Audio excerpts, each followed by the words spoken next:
Hello मेरे प्यारे बच्चों, हम बात कर रहे हैं जेई एडवांस पीवाईक्यूज की। और आज से हम नया चैप्टर स्टार्ट कर रहे हैं जिसे हम कहेंगे प्रॉपर्टीज ऑफ मैटर। इस चैप्टर में एक्चुअली हम दो चैप्टर स्टार्ट मिक्स कर सकते हैं, that is the properties of solid and properties of fluid.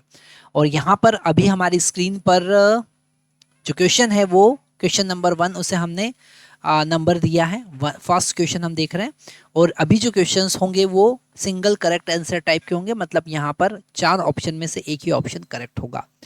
JEE advance 2020 paper 1 का क्वेश्चन फ्लूइड मैकेनिक्स से हम देख रहे हैं और यहाँ पर डेफिनेटली ये मैनोमेट्रिक इक्वेशन से रिलेटेड है। मैनोमेट्रिक इक्वेशन में हमें कुछ रूल्स याद रखना पड़ेगा कि अगर वर्टिकली डाउनवर्ड हम जाते हैं तो pressure increase by H rho G, horizontal direction में there is no change in pressure, and if we are moving vertically upward so pressure will decrease by H rho G. Okay, तो यहाँ पर question में given है an open ended U tube of uniform cross section area contains water density 10 raised to power 3 kg per meter cube. Initially the water level is stained at 0.29 meter from the bottom in each arm, है ना। तो पहले दोनों arms में water जो था वो 0.29 metre तक फील था। अब हमने उसमें केरोसिन फिल किया। Kerosene oil of density 800 kg per meter cube is added to the left arm until the length is 0.1 meter as shown in figure। ठीक है, तो यहाँ पर लेंथ उसका 0.1 मीटर जब तक नहीं हो जाता है तब तक हम उसमें केरोसिन फिल करते हैं। तो हमको H1/H2 का रेशो फाइंड करके बताना है। तो हम यहाँ पर एक पाथ चूज करेंगे और मैनोमेट्रिक इक्वेशन लगाएंगे। यहाँ पर ये ओपन टू एटमॉस्फेयर है। Let us consider this point A. ये पॉइंट यहाँ पर ए है और अब हम वर्टिकली डाउनवर्ड नीचे जाएंगे। तो मान लेते हैं हम बी तक पहुँचे, फिर हम हॉरिजॉन्टल डायरेक्शन में मूव करेंगे और यहाँ हम सी तक पहुँचे और फिर वर्टिकल अपवर्ड डायरेक्शन में जाएंगे तो हम यहाँ डी तक पहुँच गए। ठीक है, तो ये हमने पाथ चूज किया, ए से डी तक हमको पहुँचना है और both A and D are open to atmosphere, so both having pressure P naught we can consider. So first whenever we are using this manometric equation we should have the length, the height। हमको height पता होना चाहिए। तो यहाँ पर 0.1 तो पता है पर हमको सी डी नहीं पता है। ये सी टू डी का लेंथ हमें नहीं पता है, वो हमें कैलकुलेट करना पड़ेगा। तो सबसे पहले हम बॉटम से इस बी या सी पॉइंट का हाइट कैलकुलेट करते हैं और वो होगा h1 माइनस 0.1।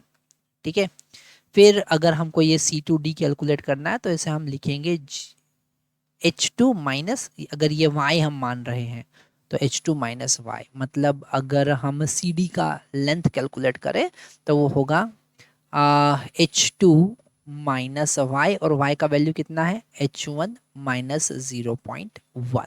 ओके, तो C2D जो लेंथ हमको मिला है वो मिला है H2 माइनस H1 प्लस 0.1, है ना, ये वैल्यू होगा।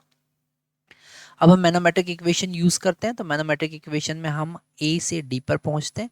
तो ए का प्रेशर मान लेते हैं atmospheric pressure P naught. Now we are moving vertically downward by distance 0.1, so pressure will increase, so it is plus, it will become more than P naught, so plus H, that is 0.1, okay, it is in meter, and density that is 10 raised to power, it is right now we are moving in kerosene, so density is actually 800, so density 800 and G as it is। okay, now we are moving in horizontal direction from B to C, so in horizontal direction there is no change in pressure। okay, now we are moving upward, so pressure decrease by h rho g, so minus, okay, minus लेना पड़ेगा। और h का value कितना है cd, और वो हमने लिखा था h2 minus h1 plus 0.1। Okay, ये हाइट है जितना हम सी से डी ऊपर सी से डी ऊपर पहुंचे।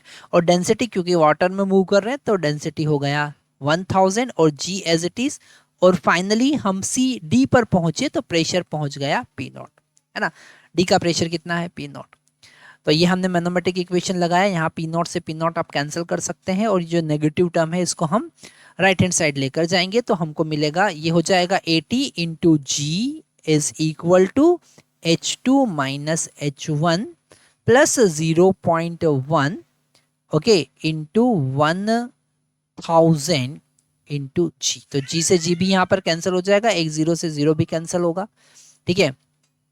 अब अगर इस 100 का अंदर मल्टीप्लाई हम करते हैं, ठीक है, तो हमको क्या मिलता है, हमको मिलता है 8 is equal to 100 into H2 minus H1 plus यहाँ पर मिलेगा 10, ठीक है।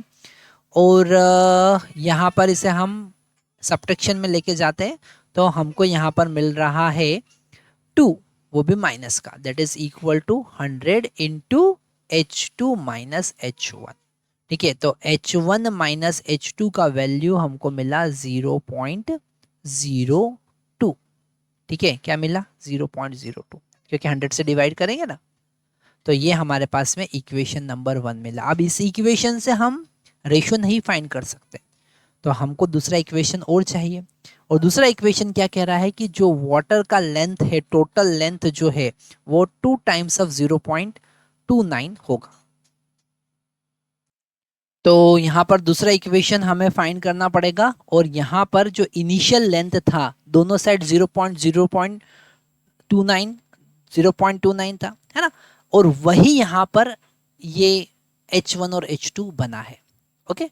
तो यहाँ पर अगर हम देखेंगे कि वाटर का लेंथ चेक कर लेते हैं एक बार, तो वाटर का लेंथ कितना है, H1 minus 0.1 okay plus H2 is equal to 2 times of 0.29, ठीक है। तो ये आपको समझ में आया होगा, यहाँ से वाटर यहाँ से स्टार्ट हुआ बी से नीचे तक, और इधर भी, तो वाटर का लेंथ हमने देख लिया। तो H1 प्लस H2 हमको मिला, ये हो जाएगा 0.58, है ना, प्लस 0.1 मतलब 0.68, ठीक है। अब हमारे पास दो इक्वेशन आ गया, H1 प्लस H2 और H1 माइनस H2, दोनों को सॉल्व करेंगे और फटाफट हम H1 बाई H2 निकाल लेंगे। तो यहाँ पर दोनों को हम क्या करते हैं, ऐड करते हैं, तो 2H इज इक्वल टू, दोनों का एडिशन मिलेगा मतलब 0.70 हमको मिलेगा, मतलब H का वैल्यू 0.35 हमको मिला, ये है H1, ओके। और H2 का वैल्यू हम यहीं से निकालेंगे, H2 is equal to 0.68 minus 0.35, ठीक है। तो ये हो जाएगा 0. यहाँ पर मिलेगा 0.33, ओके। अब रेशियो ले लेंगे, तो H1 बाई H2 क्या मिल रहा है, H1 डिवाइडेड बाई H2 हमको मिल रहा है, H1 का वैल्यू क्या है, हमने देखा 0.35 और H2 का वैल्यू 0.33, तो ये कैंसिल होगा, ओके। और हमको मिलेगा 35 डिवाइडेड बाई 33, मतलब ए नहीं, यहाँ पर बी ऑप्शन करेक्ट होगा, ठीक है। तो आप देख सकते हैं यहाँ पर अगर कैलकुलेशन थोड़ा सा स्मार्टली हमने किए हैं तो क्वेश्चन इजी ही हमको मिल रहा है। Thank you very much.